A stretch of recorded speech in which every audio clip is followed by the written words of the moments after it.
Bienvenidos a Estrategia Televisión. En este vídeo vamos a hablar de lo que significa la caída de Alepo en manos de una especie de filial de marca blanca de Al-Qaeda en Siria.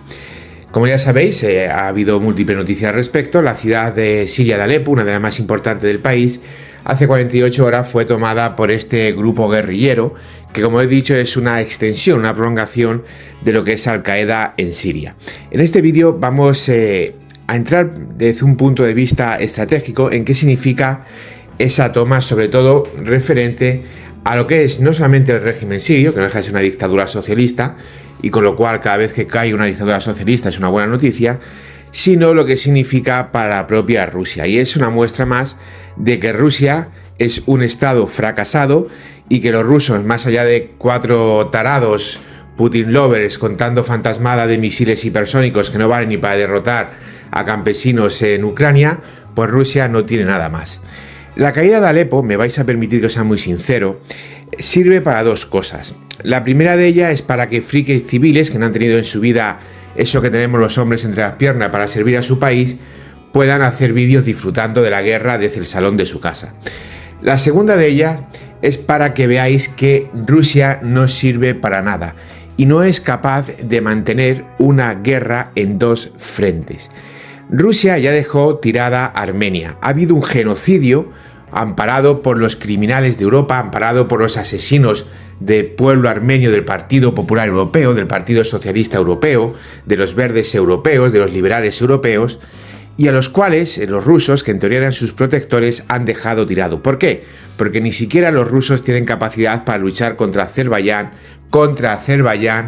protegido por Turquía. Y los rusos, que son unos cobardes, que solo valen para violar y para asesinar, y que no han tenido las santas agallas de conquistar un país que es una llanura inmensa como Ucrania y cuyo ejército está luchando con las sobras de la OTAN, los rusos dejaron tirado a los armenios, porque no valen para luchar en dos frentes, porque su ejército, su armamento, su tecnología y su equipamiento es basura. Basura. ¿Y qué ha pasado en Siria? Pues en Siria ha pasado lo mismo, señores. Ha pasado lo mismo. Alepo ha caído en primer lugar, y esto es lo que tenemos que tener enfrente nuestra para poder comprenderlo realmente, ha caído porque el régimen sirio, pues estos países luchando dan de sí lo que dan de sí. Esto lo hemos visto en Libia, donde más o menos hubo una unión para terminar con Gaddafi, pero cuando cayó Gaddafi, pues cada uno barrió para su casa, y hoy Libia, de hecho, de facto, es un estado fallido, que además está dividido en 3-4 territorios, un consejo en lo que es la capital, en Trípoli, otro consejo liderado por un señor de la guerra, por Haftar, en Benghazi, luego diversas zonas, en plan núcleos tribales, dominados por una especie de, pues eso, de líderes tribales, de tribus, que una vez lo mismo están con Al-Qaeda que al día siguiente están con la Unión Europea, y esto es así, señores. Con lo cual, en Siria estamos viendo eso, estamos viendo que las dictaduras árabes, pues el momento que las cosas se tuercen, lo tienen muy difícil para mantenerse en el poder, y el ejército sirio pues ha dado de sí lo que ha dado de sí en Alepo. Hasta ahora, más o menos, cómo se había aguantado esta guerra que venía provocada por el asesino, por el genocida de Obama, con su basura de las primaveras árabes. ¿Cómo se ha aguantado el régimen sirio? Pues fundamentalmente gracias a la ayuda de Irán. Gracias a la ayuda de Irán y a la ayuda de Rusia. Rusia había mandado mercenarios, estos asesinos de Blackwater. No, de Blackwater, no, de ¿cómo se llama? Bueno, me da exactamente igual. Blackwater es una compañía de mercenarios de Estados Unidos. Ellos se habían mantenido allí por estos apoyo de estos mercenarios. Y luego, posteriormente, también se habían mantenido gracias al apoyo de Irán, al apoyo del régimen iraní. Irán había estado apoyado por hombres, había estado apoyando por tropas y había estado apoyando a través de sus filiales, a través de Hezbollah. Las unidades de infantería de élite de Hezbollah habían estado luchando y manteniendo en mayor o menor medida los frentes, incluso ayudando a reconquistar territorio a Bashar al-Assad. Al final, el ejército sirio son unos pintamonas que no valen para nada. Lo ha demostrado en toda la guerra con los israelíes y lo han demostrado siendo incapaces de defender su propio país. Pero bueno, más o menos aguantaban, pues eso, un poquito de aviones rusos por aquí, helicópteros de ataque, un poquito de fuerzas al-Quds iraníes, otro poquito de Hezbollah, algunos voluntarios, mercenarios pagados a sueldo, pues se mantenía. Claro, señores, a partir de ahí, ¿qué ha pasado? Pues ha pasado justo lo que más podía ir en contra de los intereses de Bashar al-Assad, que es el dictador socialista de Siria. Por un lado, Irán ha tenido que replegar, Irán se está viendo en una situación comprometida con Israel, su filial Hezbollah está cayendo en el Líbano y claro, todas esas tropas han tenido que ser replegadas. Y en segundo lugar, pues Rusia, un estado fracasado, con un ejército inútil e incompetente, que no es capaz de luchar en dos frentes y que ha tenido que coger y, digamos, no replegarse, sino directamente abandonar Siria. Se han quedado en Tartus, en su puerto de la base naval del Mediterráneo, y ya está. Y claro, el régimen sirio, si la infantería iraní y de sus organizaciones terroristas y la aviación rusa, pues el régimen sirio simple y llanamente no es que haya colapsado, pero el régimen sirio se ha venido abajo. Ahora mismo hay una especie de contraataque, básicamente lo que hay es bombardeo de la ciudad, pero lo cierto es que por lo que estoy viendo me da la impresión de que el régimen sirio tiene muy complicado poder recuperar Alepo, al menos en el corto plazo, y poder lanzar algún tipo de contraofensiva. Básicamente lo que está haciendo es bombardear para que no se puedan asentar los rebeldes y oye, si alguno de ellos da por huir, pues mejor, porque al final tenéis que tener presente que todo esto son facciones, son núcleos inconexos y si uno de ellos cae se debilita la defensa y lo mismo el resto pues le da por huir, porque al final esta gente da de sí como da de sí. Y si habéis visto la película de 13 soldados, la de Benghazi, pues en esa película veis como están por ahí, la policía desaparece, un grupo guerrillero que si le pagas te deja pasar, si no le pagan no te deja pasar, los otros que primero llegan como refuerzo y luego salen huyendo, pues todas esas cosas es una realidad y tenéis que tenerla muy presente porque estos grupos guerrilleros, los países estos en general funcionan así, pero estos grupos guerrilleros en particular pues están en la misma dinámica. No os penséis que esto es un ejército uniforme avanzando en un solo frente, como por ejemplo pasó en la Guerra Civil Española entre el bando español y el bando comunista. No, aquí no hay dos bandos enfrentándose, aquí hay una dictadura, que es la dictadura socialista, y luego enfrente hay una amalgama absoluta de grupos terroristas, yihadistas, islamistas, grupos cristianos, grupos kurdos, ahí hay de todo, ahí hay absolutamente de todo. Y en este aspecto, pues la situación es la que es, y no es que sea una situación, digamos, de homogeneidad para enfrentarse al régimen sirio. Claro, señores, aquí podéis ver y podéis observar una cosa muy importante, que es en el fondo la nula capacidad de Rusia, ya no sé para ser una potencia mundial, sino prácticamente ni siquiera da para ser una potencia regional, porque no pueden luchar en Ucrania y en Armenia a la vez, Nagorno-Karabaj, no puede luchar en Ucrania y en Siria a la vez. Imaginaros que, bueno, Nagorno-Karabaj está al lado de sus fronteras y Siria pues está ahí a poquito. Imaginaros que tuviese que luchar y mantener un frente a 6.000 kilómetros. Rusia no puede hacer nada, son unos inútiles y unos fracasados. Ahora os pongo como ejemplo algo que hemos vivido recientemente, que fue la guerra en Irak y en Afganistán. ¿Qué hizo Estados Unidos? Estados Unidos mantuvo dos guerras con cientos de miles de soldados a una distancia de 11.000 kilómetros de su casa. A 11.000 kilómetros de su casa. Esto, señores, es simple y llanamente una de las miles de bofetadas que reciben cada día los trastornados bolcheviques, los rusófilos, tanto desgraciadamente en mi país, que eso son gente repugnante, y no digo más cosas porque si no me censurarían el vídeo, que están apoyando un país que ha atacado a España mientras hacen sus pajillas mentales con Marruecos, y por supuesto toda esta banda de tarados iberoamericanos con Vladimir Putin sus pajillas con Rusia, cuando Vladimir Putin lo único que siente por él es un absoluto y total desprecio, porque Vladimir Putin es un comunista tradicional, y todos estos son feministas y pijo progres. Pero bueno, es que esta gente tiene el cerebro que tiene de sí. Lo que nos importa de este canal es lo que os estoy explicando, cómo Estados Unidos tuvo la capacidad suficiente para combatir en dos frentes a la vez. Cómo Estados Unidos pudo combatir y ganar en ambos frentes y ocupar los dos países.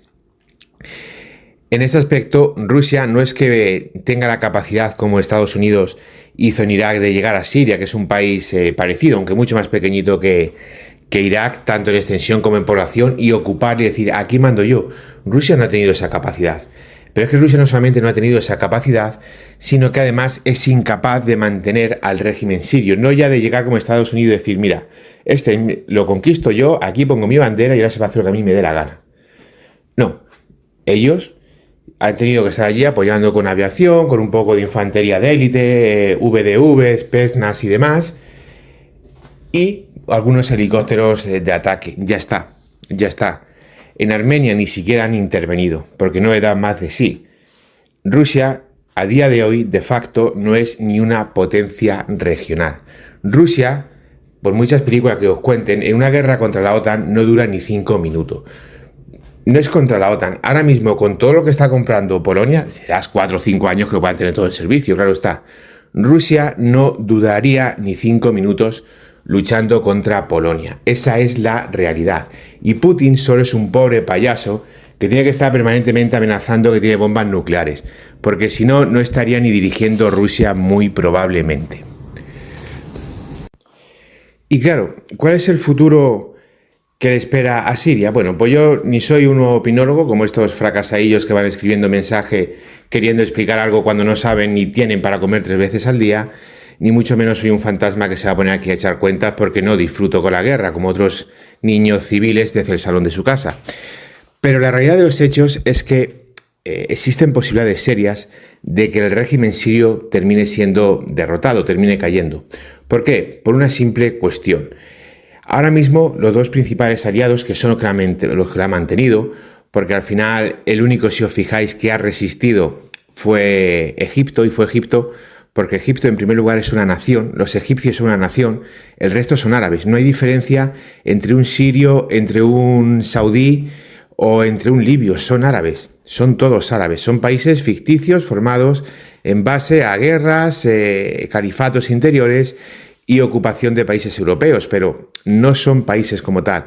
Egipto sí es una nación. Egipto sí tiene ese sentimiento nacional. Los egipcios son como los españoles o como los franceses, son una nación milenaria. El resto no, el resto son todos árabes. Podría ser un país inmenso, grandísimo, que hablan la misma lengua, tiene la misma religión, la misma costumbre, la misma raza, todo exactamente igual.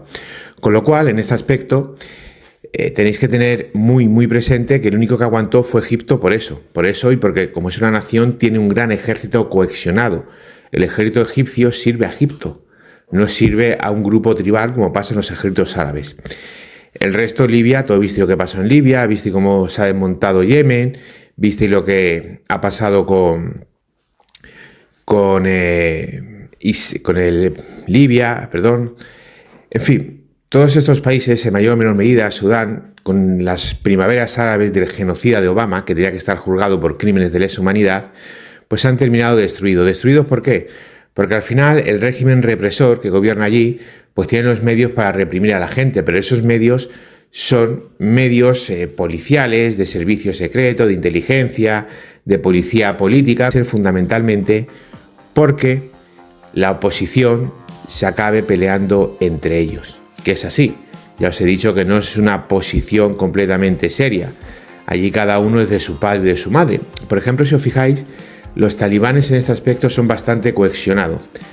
Aunque bueno, los talibanes fundamentalmente son pastunes, que es la mayoría de la tribu del país, que también está en una parte muy importante de Pakistán. Los talibanes sí que están cohesionados en todos los aspectos. Pero estas suposiciones, no, aquí cada uno de su padre y de su madre, y lo he visto en Libia, como el país está dividido en 30.000 grupos étnicos, /tribales, /islamistas, /terroristas, /señor de la guerra que solo quiere ocupar el puesto de Gaddafi, etcétera, etcétera, etcétera. Entonces, en este aspecto hay que tener muy clara esta situación, hay que saber esta situación hacia dónde puede ir. Lo más preocupante quizás sea por un lado para Turquía, que no olvidemos, señores, es un socio de la OTAN. No sería un buen negocio tener en las fronteras de la OTAN a un estado terrorista, un estado pues que sea un Afganistán 2.0. Y luego también tenemos que tener muy claro que un poquito más al sur está Israel. Y al final, para terminar este vídeo, aunque esto ya va a ser una reflexión política, pero os pido permiso por favor para poder realizarla. No tiene nada que ver ni con estrategia, Bueno, con estrategias quizás sí un poquito, ni mucho menos con armamentos. Señores, si os dais cuenta, todo lo que ha sucedido desde que el genocida de Obama se cargó todos estos países, lo único que ha llevado ha sido a inestabilidad, a guerra, a muerte, a inseguridad, inmigración masiva, etcétera, etcétera, etcétera. Es decir, todos los males que ahora mismo tiene la humanidad. ¿Qué teníamos antes? Dictadores socialistas. Lo que había en Libia, lo que hay en Siria, dictadores socialistas. La pregunta es, y es una pregunta mala, pero hay que hacerla, ¿qué es mejor? ¿Tener a un asesino en Libia o tener a 1000 asesinos en Libia? ¿Qué es mejor? ¿Tener un asesino mandando en Libia o en Siria o tener 1000 asesinos mandando en Libia o en Siria? Libia era una criminal dictadura salvaje de un asesino socialistas, como son todas, como era Venezuela en Maduro, como está intentando que sea la España del ladrón corrupto y etarra de Sánchez. Sí. ¿Qué hay ahora en Libia? ¿Qué hay ahora en Libia? ¿En qué ha mejorado Libia respecto a Gaddafi? La gente vive peor. En Siria la gente vive peor. No es que viviese de maravilla antes, pero ahora la gente vive muchísimo peor. La inseguridad es mayúscula. Pero señores, para nosotros, para Europa, la situación es mucho más dramática.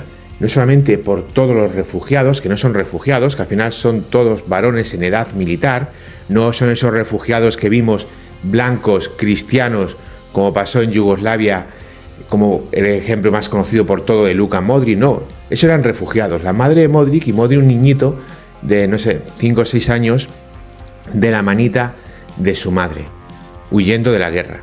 Aquí no, aquí vienen con teléfonos móviles y vienen todos en edad militar. Esta es la realidad de lo que estamos viendo. ¿Qué era mejor para nosotros? ¿Un dictador socialista o estos estados fallidos? ¿Qué es mejor para Israel? El tema de tener allí a Bashar al-Assad, que ya derrotaron, pues hasta que se aburrieron de derrotarle y ya ni siquiera representaba Siria una amenaza militar para Israel, o lo que puede haber ahora si cae Bashar al-Assad. ¿Qué va a ser mejor para Israel? ¿Cómo va a estar Israel más seguro? Pero la propia OTAN, porque Turquía está al norte, Israel está al sur, pero Turquía está al norte. Entonces sí que quiero terminar el vídeo con esta reflexión, que al final en España pues tenemos una expresión para ello, que es más vale lo malo conocido que lo bueno por conocer, ¿verdad? Todos los españoles conocéis esta expresión. Pues en este aspecto la realidad de los hechos es una realidad incuestionable, es una realidad que no se puede desde un punto de vista operativo, social, militar, de seguridad, discutir. Era mucho mejor para nosotros un dictador socialista que mataba a su pueblo, sí, que robaba, que era un salvaje. Pero, señores, es que ahora se sigue robando, se sigue matando, siguen siendo unos salvajes, y toda la seguridad que al menos y ese control que teníamos nosotros, pues ahora no lo tenemos. No sé si habéis visto la película de Sicario. Hay una escena en esa película en la que está hablando uno de estos mercenarios o agentes de la CIA, como queramos llamarlo, con la chica esta del FBI, hablando de Alejandro, del pues vengador este que está trabajando para ellos, y le dice que en los años 80 tenían un cártel que mandaba droga a Estados Unidos. Podían controlarlo.